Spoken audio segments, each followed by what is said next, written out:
Yeah, my name is Stephanie Raya. I am with AESC, and we are a third-party technical consultant to the SGIP program. We do the Edison SGIP reviews and inspections, and today I'll be showcasing the GBD PV overlay tool. Now, this tool was developed for Edison Green Button data, and if you have Green Button data for other program administrators, please reach out to the program administrator in question to see how you may review system sizing requirements.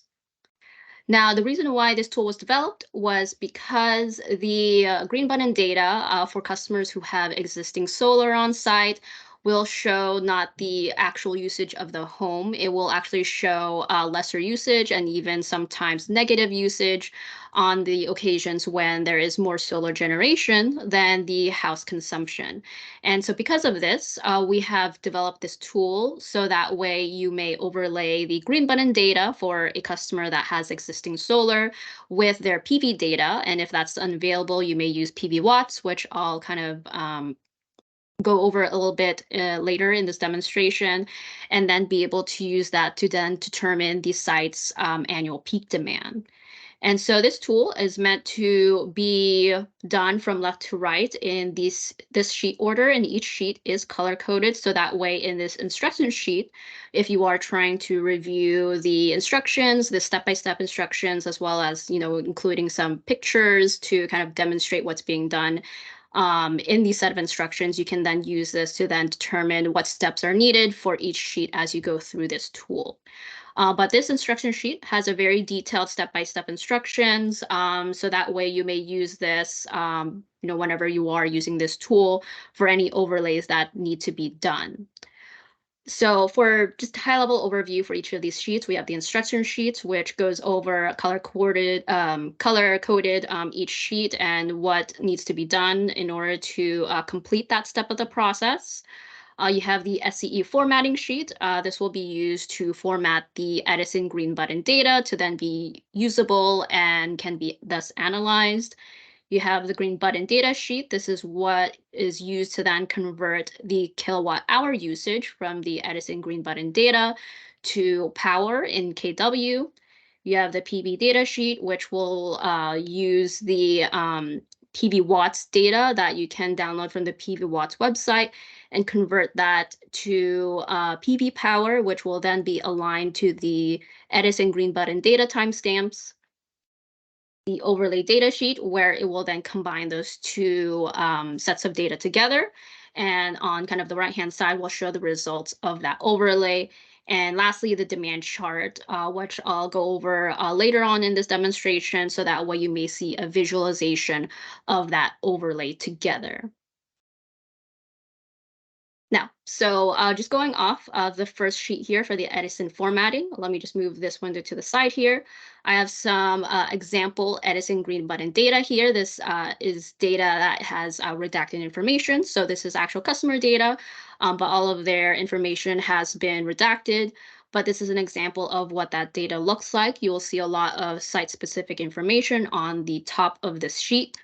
But you will see here, and if I just expand these columns a little bit, is the actual data starting from row 13 down. And you'll see or notice here is that you'll have kind of these line breaks of data. I'll really just have these gaps for each day, and you'll have some text. And because of it, the data is just hard to really analyze or digest. So that's the reason why this SCE formatting sheet was developed. So that way you can take this data and trim it. So that way you only have the actual data that can then be used to for our analysis and for the overlay. And so for the SCE formatting sheet, all you'll need to do is copy columns A, B, and C from the SCE Green Button data. So we'll just do a Control-C and a Control-V. So that way all of this information is now copied over to our tool here. Let me just expand this so that way you can see that. And all you need to do is on your keyboard, just go ahead and do a Control-Shift-E, which will then format the data. And you'll see this pop-up window where it'll say data has been cleaned. Would you like to import the data onto the Green Button Data tab? By clicking yes, that will then go ahead and copy over that data over to columns D and F, which is the date column and the kilowatt hour column. So that way you only have the timestamps and the kilowatt hour usage. Now in this sheet, you'll have a couple of options. You'll have the time format input. By default, you can just leave it to a string. It should automatically have this selected if you choose that yes option in the previous sheet. And then the only thing you will need to then select is the KW output options. Now, if your data is in 15 minutes, you want to select 15. If it's in hourly intervals, you want to select 1 hour.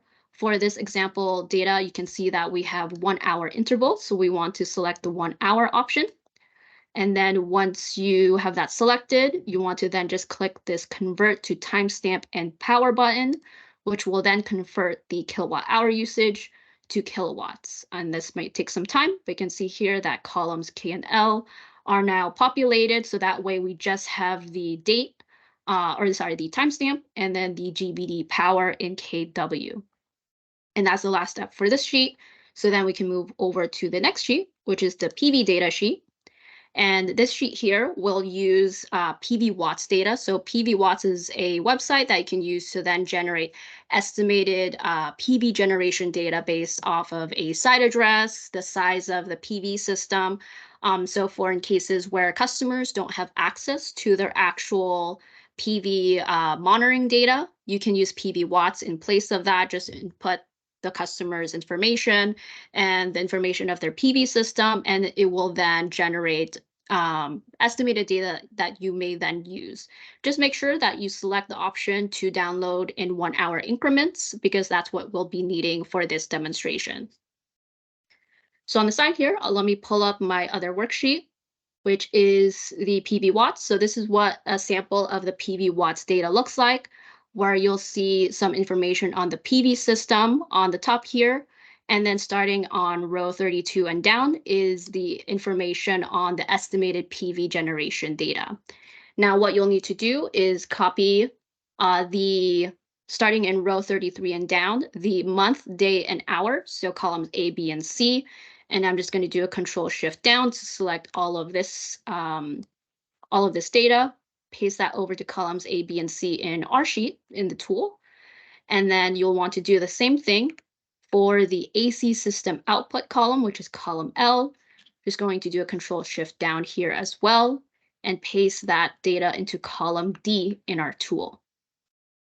So opening up this window, you can see now we have columns A, B, C, and D now filled in, and column E is currently blank. And so the estimated data, the PV watts data, doesn't show the year because, of course, this is just an estimation for entire year, so it doesn't have a specific year inputted. So what we'll need to do then is use the year from our green button data. And so in order to do that, there's a couple of inputs that you'll need to select, which is first the PV interconnection date. So if you know the PV interconnection date for the customer's PV system, please enter that in. If you don't, just leave it blank, and this will then be analyzed by the program administrator.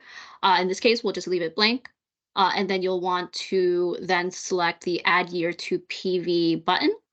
And what this will do is it will then input the year, so that way the month, day, hour instance will then correspond to the year of the green button data. And so you'll see here that we have instances of 2021, but if we were to scroll down, you'll have instances of 2020, because this is for 1 year's worth from, ranging from 2020 through 2021 for this customer. And then lastly on the sheet, you'll then want to select the KW output option. So the green button data that we had was in 1 hour intervals. So we'll select 1 hour for this option and then click the Add Timestamp and Power button. And this will then populate columns K and L in this sheet. So that way you then have the corresponding PV timestamp, which should match up to the green button data timestamps, and then the PV power in the 1 hour increments. Now we can move on to the next sheet, which is the overlay data sheet, where this will then overlay the green button data sheet and the PV data sheet together into one set of overlay data. So all you need to do here is then click the Import and Overlay Data button to the side, and this will then overlay all the data together in this single sheet. you'll notice that some of these timestamps will say data not within analysis period, because for SGIP purposes, we only look at the previous 12 months of data. So if this data is longer than 12 months, it will use the most recent 12 months in that entire data set. So in this case, you'll see that the analysis period is from September 1st, 2020 through September 1st, 2021. So that is 1 year's worth.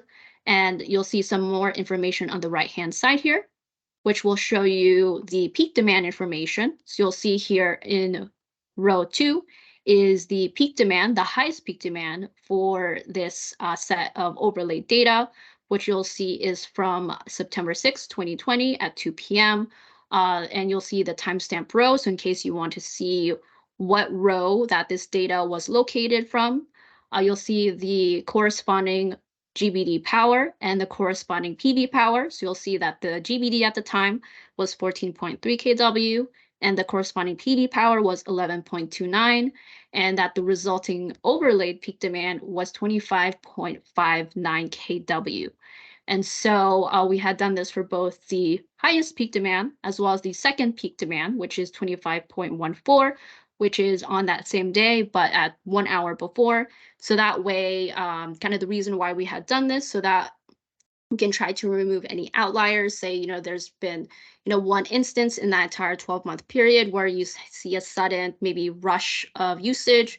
Maybe in one instance, you might see double the usage. And so we want to try to disclude any outliers of data. But that is also a reason why we had created this demand chart sheet, which will actually visualize the overlay data in that 12-month period. So you may do this 2 ways.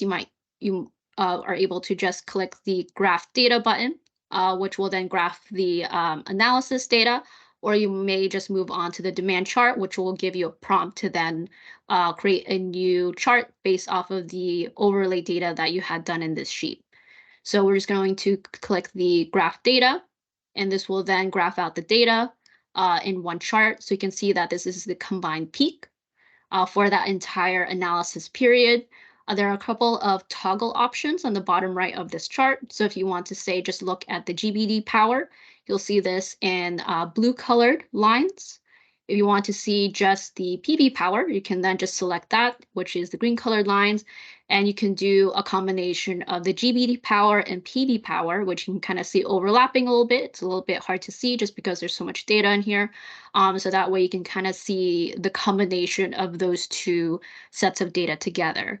And so this is a good visualization of the entire data set. If you want to see kind of the average load profile for the customer, maybe you remove any outliers in data, this is the reason why this chart was developed. So that way you can see kind of the result of the entire 1 week period.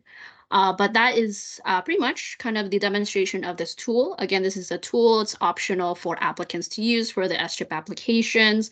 If you do plan to use this for your system sizing for your SGIP applications, feel free to use this, but just make sure to upload a copy of this as well to the SGIP application. So that way the program administrator will be able to then review that data and analysis and then confirm the system sizing through that. Just make sure to also upload any source documentation as well, such as the source green button data, the source PV watts data, so that way we may verify those inputs. But if there are any questions regarding this tool, how to use this, or specific questions on the tool, feel free to reach out to your program administrator, who will then put you in touch with someone from AESC to assist with any questions regarding the tool. But that is it for the demonstration, and thank you so much for your time.